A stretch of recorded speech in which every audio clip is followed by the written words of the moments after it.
Welcome to 360 Tamil. இப்போ நம்ம ஒரு வெப் சீரிஸோட எக்ஸ்பிளனேஷன் பத்தி தான் பார்த்துட்டு இருக்கோம். இதோட பேரு மண்டலா மர்டர்ஸ் அப்படின்றது. இது ஒரு பக்காவான கிரைம் த்ரில்லர் வெப் சீரிஸ்னு சொல்லலாம். ஆல்ரெடி ஃபர்ஸ்ட் பார்ட்டை எக்ஸ்பிளைன் பண்ணி போட்டிருக்கோம். இந்த சேனல்ல போட்டிருக்க மாட்டோம், இன்னொரு சேனல்ல போட்டிருப்போம். பார்த்துருந்தீங்கன்னா ஓகே, இது வரைக்கும் பார்க்கலன்னா டிஸ்கிரிப்ஷன்ல லிங்க் கொடுக்குறேன், கண்டிப்பா பாருங்க. அதை பார்க்காம இதை பார்த்தீங்கன்னா ஒண்ணுமே புரியாது. அதை பார்த்தவங்களுக்கு ஒன்றும் பிரச்சனை இல்லை, நீங்க நேரடியா கண்டினியூ பண்ணலாம்.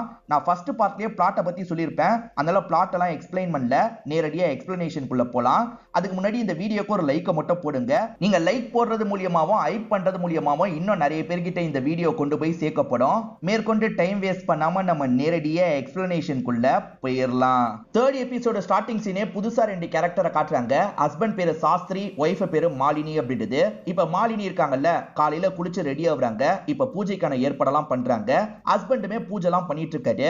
கடவுளை ரொம்ப வழிபடுற ஃபேமிலி அப்படின்றது நமக்கு தெரிய வருது. இப்ப சாஸ்திரி பூஜை பண்ணிட்டு இருக்கும் போது ஒய்ஃப் தெரியாதனமா ஒரு பொருளை கீழே போட்டுறாங்க போல.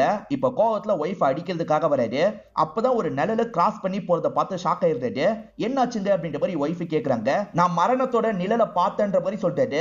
என்னாச்சுங்க உங்களுக்கு? அதெல்லாம் ஒண்ணே இல்லைன்ற மாதிரி ஒய்ஃப் சொல்றாங்க. இல்ல இல்ல, மரணத்தோட நிழலை பார்த்துட்டேன், எனக்கு ஏதோ ஆபத்து வரப்போது போல அப்படின்ற மாதிரி இவர் கொஞ்சம் வித்தியாசமா பேசுறாரு.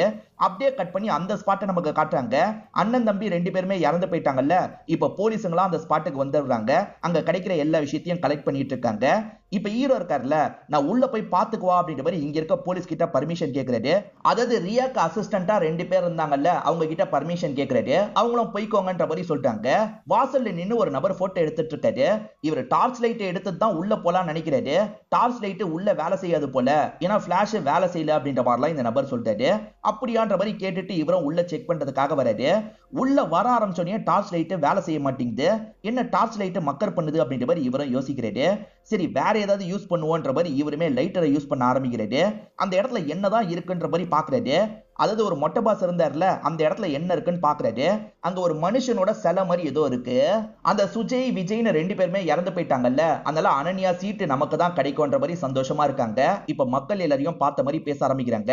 கவலைப்படாதீங்க, எனக்கு தான் சீட்டு கிடைக்கும், உங்களுக்கு வேண்டிய எல்லாத்தையும் நான் பண்ணுவேன்ற மாதிரிலாம் சொல்றாங்க. மக்களும் இவங்க பேரை சொல்லி கத்திட்டு இருக்காங்க. அங்க பிர்ஜுன்ற ஒரு நபர் ஷாக்கிங்கா நின்னுட்டு இருந்தாரு பாத்தீங்களா, அவரை லாக் பண்ணி விசாரிக்கிறாங்க. என்ன விரல காணோன்ற மாதிரிலாம் கேக்குறாங்க. இவர் நடந்த எல்லாத்தையும் சொல்லாமா வேணாமான்ற மாதிரி யோசிக்கிறாரு. எனக்கு எதுவுமே தெரியாது அப்படின்ற மாதிரிலாம் இந்த இடத்துல சொல்லிட்டு இருக்காரு. இவங்களுமே அடிச்சு விசாரிக்கிறதுக்கு ட்ரை பண்றாங்க. அதே சமயம் ஹீரோ கிட்டயும் விசாரிக்கிறாங்க. நீங்க அந்த நேரம் அந்த இடத்துக்கு எதுக்காக வந்தீங்கன்ற மாதிரி கேக்குறாங்க. ஹீரோ சில விஷயங்களை சேகரிச்சார்ல, அதை பத்திலாம் இவங்க கிட்ட எக்ஸ்பிளைன் பண்ணிட்டு இருக்காரு. அனன்யாவோட தங்கச்சி கவிதாவை தானே நீங்க கல்யாணம் பண்ணிருக்கீங்கன்னு கேக்குறாங்க. இல்ல இல்ல, நாங்க ரெண்டு பேர் லிவ்இன்ல இருக்கோன்ற மாதிரி சொல்லிட்டாரு. அதாவது கவிதான்னு ஒரு பொண்ணை பத்தி பேசினாங்கன்னு சொன்னா பாத்தீங்களா, அனன்யாவோட தங்கச்சியா தான் கவிதா இருப்பாங்க. அவங்கள கல்யாணம் பண்ற மாதிரி தான் இவர் பிளான் வச்சிருப்பாரு. இவருக்கு வேலையில ஏதோ ஒரு சிக்கல் போல, அதனால என்ன இப்போதைக்கு சஸ்பென்ஷன்ல தான் வச்சிருக்காங்கன்ற மாதிரிலாம் சொல்றாரு. இப்ப அனன்யா கிட்டயும் விசாரிக்கிறாங்க. ஹீரோவை தெரியுமான்னு கேக்குறாங்க. சின்ன வயசுல இருந்தே தெரியும்ன்ற மாதிரி சொல்றாங்க. என்ன அடிச்சிட்டு இருக்கும் போது எதுக்காக விட்டு போனீங்கன்ற மாதிரி கேக்குறாங்க. மேடம், உங்களை கூப்பிட்டு பார்த்தேன், நீங்க தான் வரவே இல்ல, அதனால வேற வழி இல்லாம தான் அங்க இருந்து கிளம்பி போன நானு போலீஸ்க்கு தகவலை கொடுத்தேன் அப்படின்ற மாதிரி சொல்றாங்க. நீங்க தகவலை கொடுக்கல, உங்க அசிஸ்டன்ட் தான் தகவலை கொடுத்திருக்காரு. அந்த சமயம் நீங்க எங்க போனீங்க, அதை சொல்லுங்கன்ற மாதிரி மடக்கி கேக்குறாங்க. மேடம், அந்த விஷயத்தை பார்த்தோன்னே என்னோட பிரஷர் ஏறிடுச்சு, எனக்கு பிரஷர் ப்ராப்ளம் இருக்கு, டாக்டர் கிட்ட தான் போனேன்னு சொல்றாங்க. ஹீரோ பல வருஷத்துக்கு முன்னாடியே என்னோட அம்மா அந்த இடத்துக்கு போயிருக்காங்கன்னு சொல்றாருல, இதை பெருசா இவங்க நம்ப மாட்டாங்க. இந்த காயினை பாருங்கன்ற மாதிரி அம்மா கொண்டு போய் திரும்பி கொண்டு வந்த காயினை தராரு. இந்த பிர்ஜுவை எவ்வளவோ போட்டு அடிச்சிருப்பாங்க, எனக்கு எதுவுமே ஞாபகம் இல்ல, நான் பிரம்ம பிடிச்ச மாதிரி தான் இருந்தேன்ற மாதிரிலாம் சொல்லிட்டு இருக்காரு. ஆனா நம்பாத ரியா இருக்காங்கல்ல, காயப்பட்ட இடத்துலயே இவனை போட்டு கசக்குறாங்க. இவனுக்கு வலி தாங்க முடியல, நான் சொல்லிடுறேன்னு சொல்ல ஆரம்பிக்கிறான். ஆக்சுவலா பாமா பல வருஷத்துக்கு முன்னாடி இந்த காயினை யூஸ் பண்ணாங்கல்ல, பசங்களோட எதிரிங்க சாவற மாதிரி பண்ணிருப்பாங்க. அதே மாதிரி பசங்களை பெரிய ஆபத்துல இருந்து காப்பாத்திருப்பாங்க. அதே காயினை திரும்பி பயன்படுத்தணும்னு அவங்க ரெண்டு பேர் நினைச்சாங்க. அதுக்காக தான் என்ன அந்த இடத்துக்கு கூட்டு போனாங்கன்ற மாதிரிலாம் சொல்றாரு. இதுதான் அந்த காயின்ன்ற மாதிரி இவங்க கிட்ட அந்த காயினை காட்டுறாரு. ஆக்சுவலா காயின்ல முதல்ல ஒரு பக்கம் தான் சிம்பிள் இருந்திருக்கும். அந்த இடத்துல இவர் காயினை போட்டு திரும்பி எடுத்தார்ல, அப்பதான் இன்னொரு பக்கம் சிம்பிள் வந்திருக்கும். விரலுமே அந்த மிஷின்ல தான் போச்சு அப்படின்ற மாதிரிலாம் இவர் சொல்லிட்டு இருக்காரு. என்ன இவர் சொல்றது நம்புற மாதிரியே இல்லன்ற மாதிரி இவங்க யோசிக்கிறாங்க. அப்ப ஹீரோவோட அம்மாவும் இந்த மிஷினை யூஸ் பண்ணிருக்காங்க. ஒரு மர்ம மனிதன் வந்து ரெண்டு பேரோட கையை வெட்டினா பாத்தீங்களா, இதெல்லாம் பிர்ஜு பார்த்திருப்பான், ஆனா எதுவுமே எனக்கு ஞாபகம் இல்ல அப்படின்ற மாதிரிலாம் இவங்க கிட்ட போய் சொல்லிட்டு இருக்கான். இப்ப ஹீரோ கிட்ட இவங்க பேசுறத நமக்கு காட்டுறாங்க. ஹீரோ இந்த கேஸ்ல என்னால உங்களுக்கு ஹெல்ப் பண்ண முடியும், என்னையும் இந்த கேஸ்ல சேர்த்துக்கோங்கன்ற மாதிரி கேக்குறாரு. அதெல்லாம் ஒன்னும் தேவையில்லைன்ற மாதிரி இவங்க சொல்லிட்டு இருக்காங்க. இவங்களை பாக்குறதுக்காக வேற ஒருத்தர் வந்திருக்காரு போல, அவரை போய் பார்க்கணும்னு யோசிக்கிறாங்க. ஹீரோ சொன்ன மாதிரி ஹீரோவை சேர்த்துக்கிட்டா என்னன்ற மாதிரியும் இவங்களுக்கு தோணுது. நீங்க போய் ஹீரோவையும் கூப்பிடுங்கன்ற மாதிரி அசிஸ்டன்ட் கிட்ட சொல்றாங்க. ஃப்ரெண்டையும் ஹீரோவையும் வாசல்ல தான் நிக்க வச்சிருக்காங்க. பார்க்க வந்தது யாரா இருக்கும்ன்ற மாதிரி ஹீரோ யோசிச்சுட்டு இருக்காரு. அப்பதான் அசிஸ்டன்ட் இருக்காருல, மேடம் ஒன்னையும் உள்ள கூப்பிட்டாங்க வான்ற மாதிரி சொல்றாரு. என்ன கூப்பிடல, உன்னை கூப்பிட்டுருக்காங்களா அப்படின்ற மாதிரி அந்த ஃப்ரெண்டு யோசிக்கிறாரு. ஆக்சுவலா இந்த பெரியவர் சாஸ்திரி தான் இவங்களை பாக்குறதுக்காக வந்திருக்காரு. என்ன விஷயம் அப்படின்ற மாதிரிலாம் கேக்குறாங்க. நான் ஒரு நிழலை பார்த்தேன், அது மரணத்தோட நிழலு அப்படின்ற மாதிரிலாம் சொல்றாரு.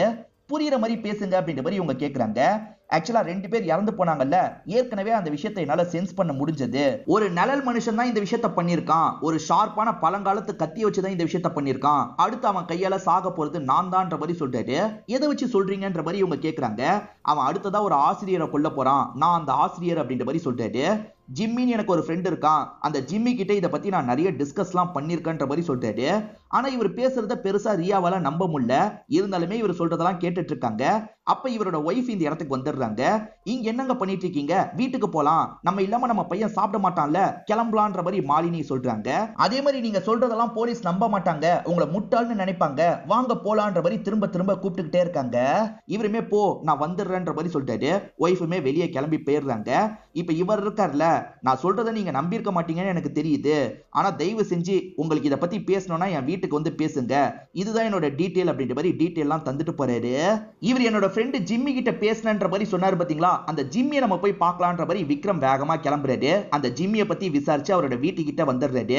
அந்த ஏரியா முழுக்கவே ரொம்ப நாளா கரண்ட் இல்லன்றது தெரிய வருது. ஜிம்மி வீட்லயும் கரண்ட் இல்லாம தான் இருக்கு. கரண்ட் இல்லாம எனக்கு போர் அடிக்குது அப்படின்ற மாதிரி ஜிம்மியோட பேத்தி பேசிட்டு இருக்கா. கொஞ்ச நேரத்துல ஜிம்மி இந்த இடத்துக்கு வந்துடுறாரு. நீ யாரு என்னன்ற மாதிரிலாம் கேக்குறாரு. இவருமே வந்திருக்க விஷயத்தை பத்தி சொல்ல ஆரம்பிக்கிறாரு. நீங்க சாஸ்திரி கிட்ட பேசுனீங்கல்ல, அதை பத்தி நான் தெரிஞ்சுக்கணும், கொஞ்சம் டீடைலா சொல்ல முடியுமா அப்படின்ற மாதிரிலாம் கேக்குறாரு. அப்படி கேட்டுட்டு இருக்கும் போதுதான் இவர் போலீஸ் அப்படின்றது ஜிம்மிக்கு தெரிய வருது. நீ எதுக்காக என்னோட வீட்டுக்கு வந்த, முதல்ல இங்க இருந்து கிளம்பு அப்படின்ற மாதிரிலாம் சொல்றாரு. இவர் கிளம்பலான்றதுக்காக வாசல் கிட்ட வராரு. அப்பதான் அனன்யா கிட்ட இருந்து மெசேஜ் வருது, என்ன நைட் இந்த ஹோட்டல்ல மீட் பண்றதுக்காக வான்னு சொல்லியிருக்காங்க. சரின்ற மாதிரி இவரும் ரிப்ளை பண்றாரு. இப்ப இந்த ஜிம்மி சாஸ்திரிக்கு கால் பண்ணி பேசுறாரு. போலீஸ் கிட்ட சொன்னா நம்ப மாட்டாங்க, உன்னை முட்டாள்னு நினைப்பாங்கன்னு சொன்னல, நீ எதுக்காக போலீஸ் கிட்ட எல்லாம் போன அப்படின்ற மாதிரி கேக்குறாரு. இல்ல போலீஸ் கிட்ட சொல்லணும்னு தோணுச்சு, அதனால தான் போயிட்டேன்ற மாதிரி சாஸ்திரி சொல்றாரு. இப்ப ரியா இருக்காங்கல்ல, அந்த பெரியவரை பத்தி விசாரிச்சா என்ன நினைக்கிறாங்க. அவர் வீட்டுக்கு பக்கத்துல ஒருத்தர் முடிவெற்ற கடை வச்சிருக்காரு. அவர்கிட்ட தான் விசாரிச்சு பாக்குறாங்க. அவரோட பையனை பத்தி சொல்லுங்கன்ற மாதிரிலாம் கேக்குறாங்க. பையன் இருந்தான், ஆனா பையன் இறந்து போயிட்டானே அப்படின்ற மாதிரி இந்த பெரியவர் சொல்றாரு. இது இறந்து போயிட்டானா, பையன் நம்ம இல்லாம சாப்பிட மாட்டான், வீட்டுக்கு போனோம்னு ஒய்ஃப் சொன்னாங்களே, எப்படி அப்படி சொன்னாங்க, அப்ப இல்லாத பையன் இருக்கான்னு நம்பிட்டு இருக்காங்கன்னா அவங்க பைத்தியமா அப்படின்ற மாதிரிலாம் இவங்க யோசிக்கிறாங்க. இப்ப பிர்ஜுன்னு ஒருத்தனை லாக் பண்ணி வச்சிருக்காங்கல்ல, அவன் வீட்டுல போய் ஒய்ஃப் கிட்ட பேசி பார்க்கலான்ற மாதிரி அவன் வீட்டை நோக்கி நடந்துட்டு இருக்காங்க. அவன் வீட்டுல ஏதோ செலிப்ரேஷன் மாதிரி நடந்துட்டு இருக்கு. என்ன செலிப்ரேஷன்லாம் நடக்குது அப்படின்ற மாதிரி பக்கத்துல இருக்கவங்க கிட்ட விசாரிக்கிறாங்க. அந்த பாட்டியும் ஒரு விஷயத்த சொல்றாங்க. அது என்னன்னா, அந்த பிர்ஜோட பையன் இருக்கான்ல, 5 வருஷத்துக்கு முன்னாடி காணாம போயிருப்பான், அவன் தான் திரும்பி கிடைச்சிருக்கான், அதனால தான் கொண்டாடிட்டு இருக்காங்க அப்படின்ற மாதிரி சொல்றாங்க. என்னடா இது, 5 வருஷத்துக்கு முன்னாடி காணாம போனவன் இப்ப கிடைச்சிருக்கானா அப்படின்ற மாதிரி இவங்களுமே ஒரு போட்டோ எடுத்துக்கிறாங்க. நீ இல்லாத நேரம்னு பார்த்து உன் வீட்டுக்கு பையன்ற மாதிரி ஒருத்தன் வந்து ஃப்ராட் பண்ணிட்டு இருக்கான், நாங்க போட்டோ எடுத்துட்டு வந்திருக்கோம் அப்படின்ற மாதிரி அந்த போட்டோவை காட்டுறாங்க. பிர்ஜுவும் பார்த்து சந்தோஷப்படுறாரு. இது என்னோட பையன் தான் அப்படின்ற மாதிரி சொல்றாரு. இப்பதான் நடந்த விஷயத்த காட்டுறாங்க. ஆக்சுவலா அவங்க 2 பேர் எனக்காக வேண்டிக்கோன்னு சொன்னாங்கல்ல, வேண்டதுன்னு ஆயிடுச்சு, நமக்காக வேண்டிப்போன்ற மாதிரி இவர் யோசிச்சிருப்பாரு. என் பையன் கிடைக்கணும்ன்ற மாதிரி தான் வேண்டி இருப்பாரு.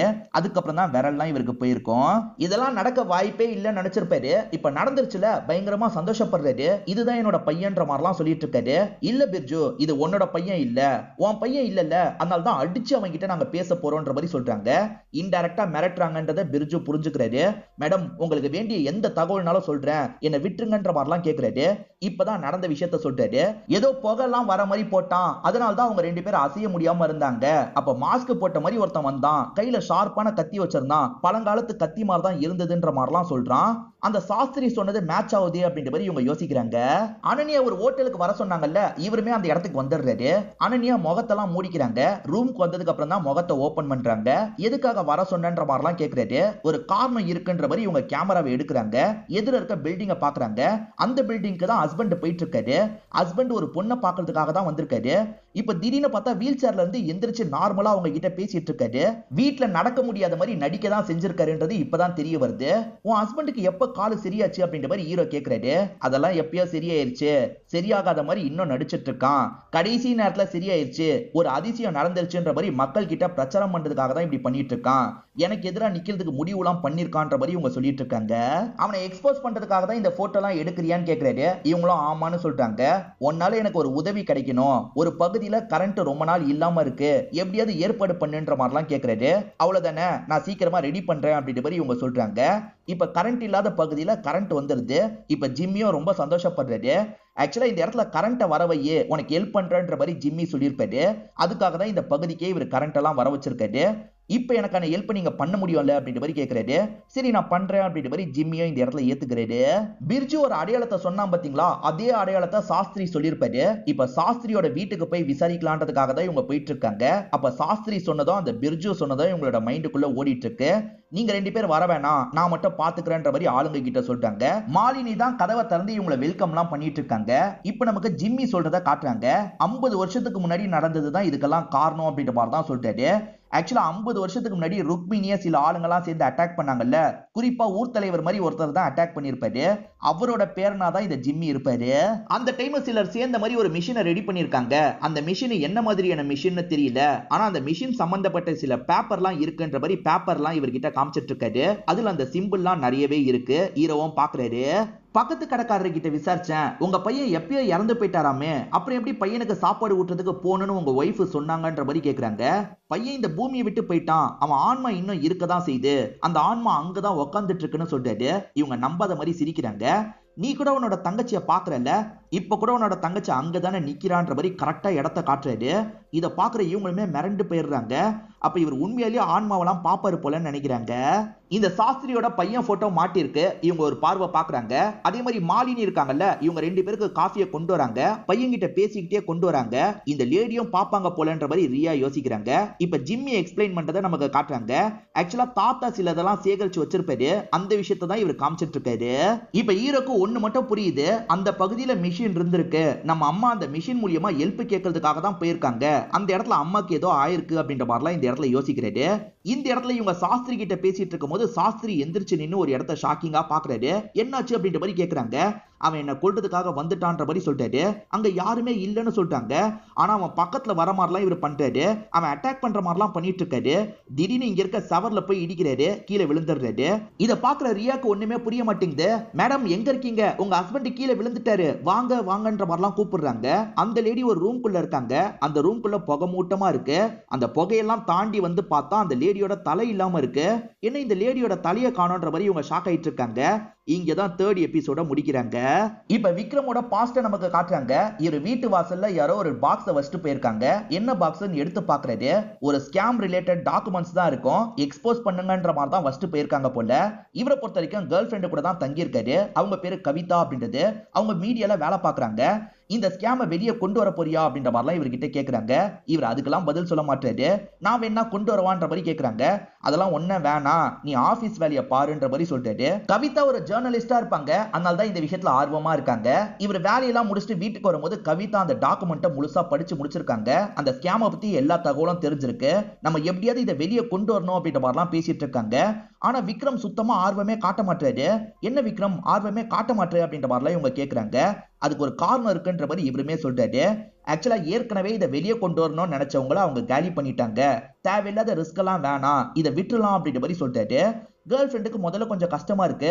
நீ சொல்றதும் சரிதான், யார் எப்படி போனா நமக்கு என்ன, நம்ம வேலையை பார்ப்போன்ற மாதிரிலாம் சொல்லிட்டாங்க. எப்படியோ கவிதா புரிஞ்சுக்கிட்டான்ற மாதிரி இவர் சந்தோஷப்படுறாரு. இவர் நடுவில் அப்பாவை போய் பாப்பாரு போல. இன்னைக்கு பாக்கலான்ற மாதிரி நைட்டு நேரம் இவர் கிளம்பிட்டு இருக்காரு. வெளியே வேற மழை பெய்யுது. இவங்க வாசல் வரைக்கும் ஹஸ்பண்டை கூட்டு வராங்க. இப்ப 2 பேருமே வாசல்ல வச்சு கிஸ்லாம் பண்ணிக்கிறாங்க. ஆக்சுவலா இவர் ரயில்வே ஸ்டேஷன்ல நிக்கும் போது கிஸ் பண்ணதை பத்தி எல்லாம் யோசிச்சு பார்த்தாருல, இந்த சீனை தான் யோசிச்சு பார்த்திருப்பாரு. இப்ப பைக் எடுக்கலாம் நினைக்கும் போது சில ஆளுங்க இவரை அட்டாக் பண்றதுக்காக வராங்க. அந்த ஸ்கேமை இவர் வெளியே கொண்டு வந்துருவாருன்றதுக்காக தான் இவரை அட்டாக் பண்றதுக்காக வராங்க. இவருக்கு ஹெல்ப் பண்ணலான்ற மாதிரி கவிதா வெளியே வந்துடுறாங்க. கவிதா நீ எதுக்கு வந்த, உள்ள போன்னு சொல்லிட்டாரு. இருந்தாலும் கவிதா இவருக்கு ஹெல்ப் பண்ணிட்டு இருக்காங்க. அப்போ ஒருத்தன் மண்டையிலேயே ஒரு அடி அடிக்கிறான். கவிதா பொத்துன்னு கீழே விழுந்துடுறாங்க.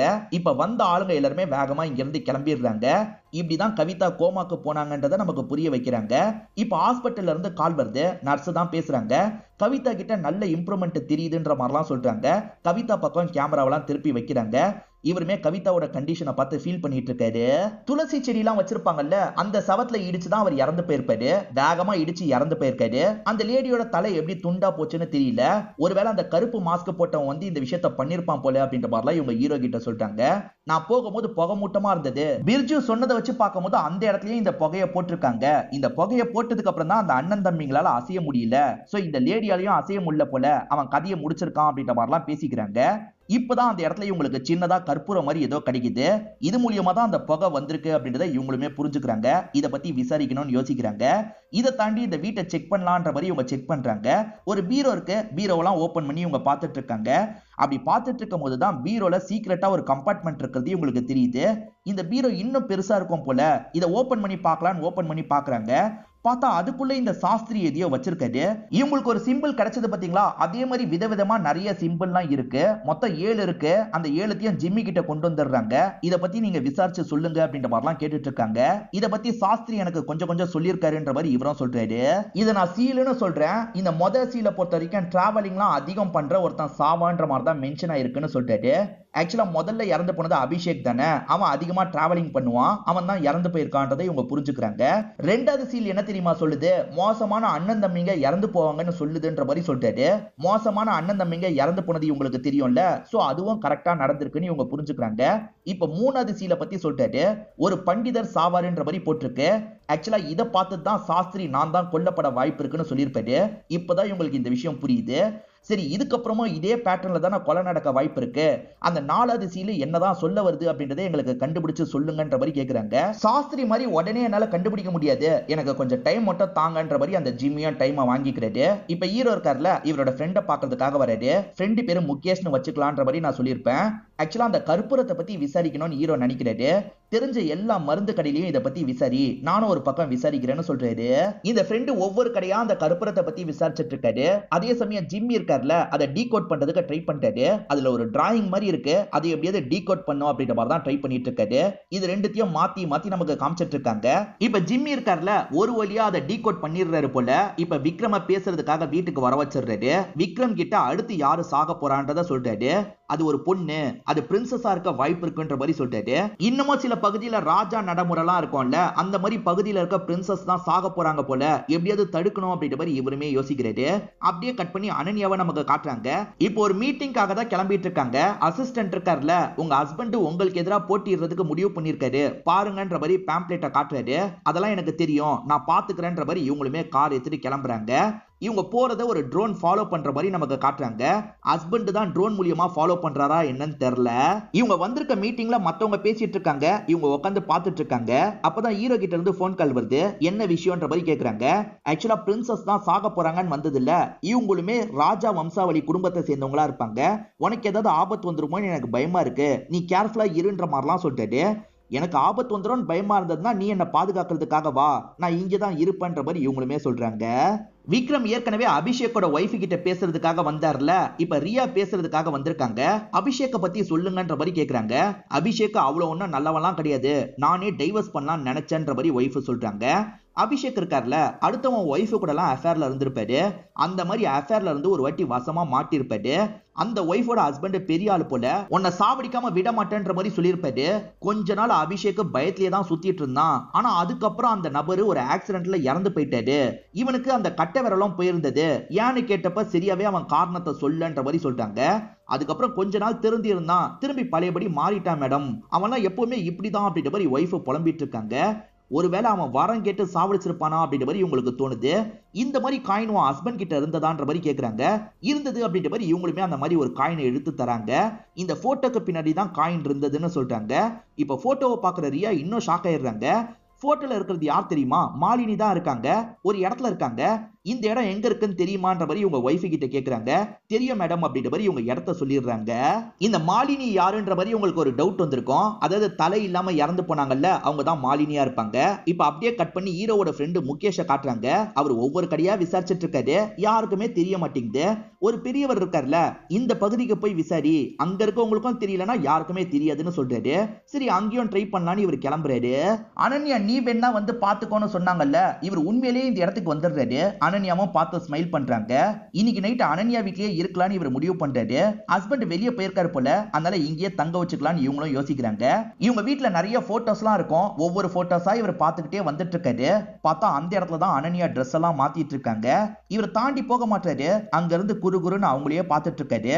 அப்பதான் கண்ணாடி மூலியமா இவர் பாக்குறத அவங்க நோட் பண்ணிடுறாங்க. அவங்க நோட் பண்ணிட்டாங்கன்னு தெரிஞ்சதுக்கு அப்புறம் இவர் வேகமா அங்க இருந்து தள்ளிலாம் போயிடுறாரு. இவங்க ரெண்டு பேர் பேசிக்கும் போது தான் நமக்கு நிறைய விஷயங்கள் தெரிய வருது. உண்மையில இவங்க ரெண்டு பேர் தான் லவ் பண்ணிருப்பாங்க. ஆனா அந்த லவ்வ வெளிப்பத்தாமையே இருந்திருப்பாங்க. இவங்க ரெண்டு பேர் கல்யாணம் பண்ணாத மாதிரி ஒரு நிலைமை வந்திருக்கு போல. அதுக்கப்புறம் தான் இவர் கவிதா கிட்ட பேசி பழகிருக்காரு. கவிதாவும் இவரும் லவ்வர்ஸ் எல்லாம் மாறி இருப்பாங்க. நம்ம சேர முடியாமையே போயிருச்சுல அப்படின்ற மாதிரி இவங்க ரெண்டு பேர் ஃபீலிங்கா பேசிக்கிறாங்க. இப்ப திடீர்னு ஒரு மொமெண்ட் இவங்க ரெண்டு பேருமே கிஸ் பண்ற மாதிரி நெருங்கி வந்துட்டு இருக்காங்க. கிஸ்லாம் கூட பண்ணிக்கிறாங்க. அப்படி கிஸ் பண்ணிட்டு இருக்கும்போது ஒரு ஸ்டேஜ்ல விக்ரம் இருக்கார்ல, ஸ்டாப் பண்ணிட்டு இங்க இருந்து கிளம்பிடுறாரு. இதை நினைச்சு இவங்களுமே பயங்கரமா ஃபீல் பண்றாங்க. இப்ப விக்ரம் பால்கனில தான் ஸ்மோக் பண்ணிட்டு இருக்காரு. அப்ப இவங்க கத்துற மாதிரி சவுண்ட் கேக்குது. என்னாச்சு ஏதாச்சுன்னு பாக்குறதுக்காக வேகமா ஓடி வராரு. பார்த்தா பண்டி இருக்கான்ல, அவங்க கழுத்தை நெரிச்சிட்டு இருந்திருப்பான். இவருமே பண்டி கூட சண்டை போடுறாரு. சுஜய் விஜய் கூட அசிஸ்டண்டா பண்டின்னு ஒருத்தர் இருப்பான்ல, அவன் தான் இந்த விஷயத்த பண்ணிருக்கான். அவங்க ரெண்டு பேரோட சாவுக்கு இவங்க தான் காரணம்ன்றதுக்காக தான் இப்படி பண்ணிருப்பான். ஆனா ஹீரோ லாக் பண்ணி பிடிச்சிடுறாரு. ஒரே ஒரு இடத்த ட்ரை பண்ணு, அவங்களுக்கும் தெரியலனா யாருக்குமே தெரியாதுன்ற மாதிரி ஒருத்தர் சொன்னார்ல, அதனால முகேஷ் அந்த கடையில விசாரிக்கிறதுக்காக தான் வந்திருக்காரு. ஆனா கடை பூட்டி இருக்கு. ரியா போட்டோல ஒரு இடத்த பார்த்தாங்கல்ல, அந்த இடத்துக்கு தான் வந்திருக்காரு. பூட்டி இருக்குன்றதுனால இவர் கிளம்பலாம் நினைக்கிறாரு. ஆனா உள்ள இருந்து சவுண்ட் கேக்குது. என்ன சவுண்ட் கேக்குது, செக் பண்ணலாம் அப்படின்ற மாதிரி இவருமே கதவு கிட்ட போய் பார்த்துட்டு இருக்காரு. இப்ப போலீஸ வர வச்சு பண்டியை புடிச்சு தந்துடுறாங்க. உனக்கு ஆபத்து இல்லனா யாருக்கு ஆபத்தா இருக்கும்ன்ற மாதிரி விக்ரமே இந்த இடத்துல யோசிக்கிறாரு. இப்ப ரியா இருக்காங்கல்ல, இந்த இடத்துக்கு வராங்க. அதாவது அந்த ஒய்ஃப் கிட்ட அட்ரஸ் கேட்டாங்கல்ல, அப்படிதான் இந்த இடத்துக்கு வந்திருக்காங்க. இங்க என்ன முகேஷோட பைக் இருக்குன்ற மாதிரிலாம் யோசிக்கிறாங்க. சரி முகேஷ்க்கு கால் பண்ணி பாப்போன்ற மாதிரி கால் பண்றாங்க. அப்பதான் உள்ள இருந்து ஏதோ சவுண்ட் கேக்குது. ஒருவேளை முகேஷ் உள்ளதான் இருக்காரா, உள்ள போய் பாப்போன்ற மாதிரிலாம் யோசிக்கிறாங்க. இப்ப கதவை திறந்து பொறுமையா உள்ள வந்துட்டு இருக்காங்க. யாரோ உட்கார்ந்து இருக்கிறது உங்களுக்கு தெரியுது. உட்கார்ந்து இருக்கிறது ஒரு லேடி தான். மூஞ்செல்லாம் மறைச்ச மாதிரி இருக்கு. பிளாக் கலர் Dress தான் போட்டிருக்காங்க. இந்த கடையில ஒரு ஓனர் லேடி இருப்பாங்கல்ல, அவங்கள சாவடிச்சிருக்காங்க. அவங்களோட மூஞ்செல்லாம் பிச்சு எடுத்துட்டு இருக்காங்க. அந்த மூஞ்ச ஒரு பாட்டில்ல போட்டு ஸ்டோர் பண்றாங்க. இத பாக்குற ரியாக்கு தூக்கி வாரி போட்டுருது. ஒழுங்கு மரியாதையா நில்லு அப்படின்ற மாதிரி அவங்களை நிறுத்துறதுக்கு ட்ரை பண்றாங்க. ஆனா அந்த லேடி பயங்கரமா சண்டை போடுறாங்க. ரியாவை அடிச்சு பறக்க விட்டுட்டு இருக்காங்க. ரியா அதை மீறியும் திரும்பி எந்திரிச்சு சண்டைலாம் போட்டுட்டு இருக்காங்க. ஈக்குவலா ரெண்டு பேருமே சண்டை போட்டுட்டு இருக்காங்க. ரியா கிட்ட தான் கன் இருக்குல்ல, கன் எடுத்து ஷூட் பண்ணலான்ற மாதிரி எய்ம் பண்ணிட்டு இருக்காங்க. அப்படி இவங்க ஷூட்லாம் பண்ணிட்டு இருக்கும் போது தான் முகேஷோட பாடி சரிஞ்சு கீழே விழுது. முகேஷை ஏற்கனவே சாவடிச்சிருக்கா போலன்ற மாதிரி இவங்க யோசிக்கிறாங்க. எந்திரி எந்திரின்ற மாதிரி எழுப்புறதுக்கு ட்ரை பண்றாங்க. இந்த கேப்ல அந்த லேடி இருக்கால, இங்க இருந்து ஓடி போயிடுறா. இப்ப இவங்களுமே பேக்கப் டீமுக்கு கால் பண்ணி வர வச்சிடுறாங்க. தகவல் கேள்விப்பட்டு ஹீரோவா இந்த இடத்துக்கு வந்துடுறாரு. முகேஷ்க்கு என்னாச்சு முகேஷ்க்கு என்னாச்சுன்னு கேக்குறாரு. யாருமே பேச மாட்டாங்க. இவர் சோகமா உள்ள வர ஆரம்பிக்கிறாரு. முகேஷ் அந்த இடத்துல அசைவே இல்லாம இருக்காருல, முகேஷ் இறந்து போயிட்டான்றத புரிஞ்சுக்கிறாரு. இப்ப முகேஷுக்கு பக்கத்துல உட்காந்து ஃபீல் பண்ணி அழுதுட்டு இருக்காரு. முகேஷ் இவருக்கு க்ளோஸ் ஃப்ரெண்ட் இல்ல, அவர் பேசின எல்லா விஷயத்தையும் யோசிச்சு பாக்குறாரு. இது என்ன பொருள்னு கண்டுபிடின்ற மாதிரி இவர் தான் அனுப்பி விட்டுருப்பாரு. தேவையில்லாம நம்மளே அனுப்பி விட்டு சாவடிச்சுட்டுமே அப்படின்ற மாதிரி தான் பயங்கரமா ஃபீல் பண்ணிட்டு இருக்காரு. எதுக்காக ஒவ்வொருத்தர்கிட்ட இருந்து ஒவ்வொரு பாடி பார்ட்டை எடுத்துட்டு போறாங்கன்ற மாதிரி இந்த இடத்துல ரியாவும் யோசிக்கிறாங்க. ஏன்னா ஸ்டார்டிங் உடம்பை எடுத்துட்டு போயிருப்பாங்க, அதுக்கப்புறம் கையை எடுத்துட்டு போயிருப்பாங்க, இப்ப முகத்தை எடுத்துட்டு போயிருக்காங்களேன்ற மாதிரி யோசிக்கிறாங்க. இப்பதான் வேற ஒரு பகுதியை காட்டுறாங்க. உடம்பு கையை மூஞ்செல்லாம் கிடைச்சிருக்குல்ல, அதெல்லாம் சேர்த்த மாதிரி யாரோ தச்சிட்டு இருக்காங்க. தைக்கிறவங்க யாருன்னு நமக்கு காட்டல. அதே மாதிரி எதுக்காக சாவடிக்கிறாங்க, எதுக்காக இந்த பாடி பார்ட்டெல்லாம் சேர்க்கிறாங்க அப்படின்றது கிளியரா தெரியல. அடுத்தடுத்த எபிசோட்ல தான் தெரிய வரும்னு நினைக்கிறேன். இது வரைக்கும் 4 எபிசோட் முடிச்சிருக்கோம். இன்னும் ஒரு 4 எபிசோட் பேலன்ஸ் இருக்கு. அதை இன்னும் 2 வீடியோல நம்ம கம்ப்ளீட் பண்ணிடலாம். இப்போ வரைக்கும் உங்க எல்லாருக்குமே பிடிச்சிருக்கோம்னு நம்புறேன். இன்னும் லைக் போடலன்னா கண்டிப்பா லைக் போட்டுருங்க. அது மூலியமா இன்னும் நிறைய பேர்கிட்ட இந்த வீடியோ கொண்டு போய் சேர்க்கப்படும். கமெண்ட்ல ஏதாவது சொல்லணும்னு நினைச்சீங்கன்னா சொல்லுங்க. திரும்பி வேற ஒரு வீடியோல பார்ப்போம். இதே மாதிரி வீடியோஸ் வந்துகிட்டே தான் இருக்கும்.